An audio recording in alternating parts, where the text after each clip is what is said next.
तीसरा गुण है चमकीला होना, जिसे हम अंग्रेजी में लस्ट्रस कहते हैं। इस गुण को समझने के लिए हम कुछ उदाहरण देखेंगे। विभिन्न पदार्थों के छोटे टुकड़े कीजिए, जैसे कि कॉपर की तार, एल्युमिनियम के बर्तन, कोयले का टुकड़ा, चांदी का हार।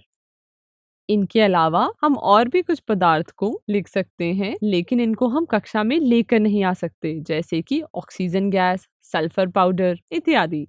तो आपने क्या देखा? क्या इनमें से कोई चमकदार दिखाई देता है? अब चमकदार पदार्थों को एक समूह में अलग कर लीजिए। वीडियो को रोकें और अपने सहपाठियों के साथ इस पर चर्चा करें।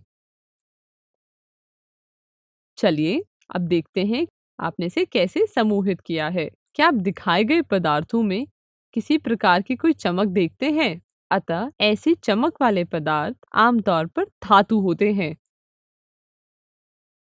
अतः हम कह सकते हैं कि धातुओं में चमक होती है।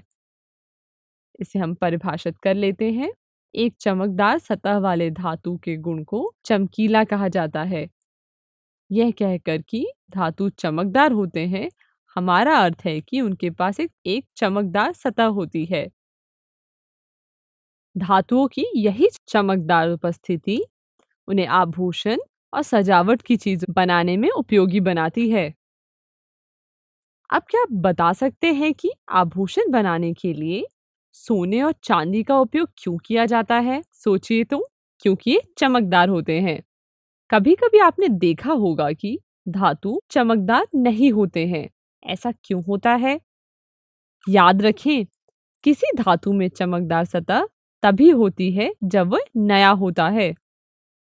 धातु लंबे समय तक हवा में रखे रहने पर अपनी चमक खो देते हैं और उनकी सतह पर ऑक्साइड, कार्बोनेट की पतली परत के गठन के कारण धातुओं का रंग फीका पड़ जाता है।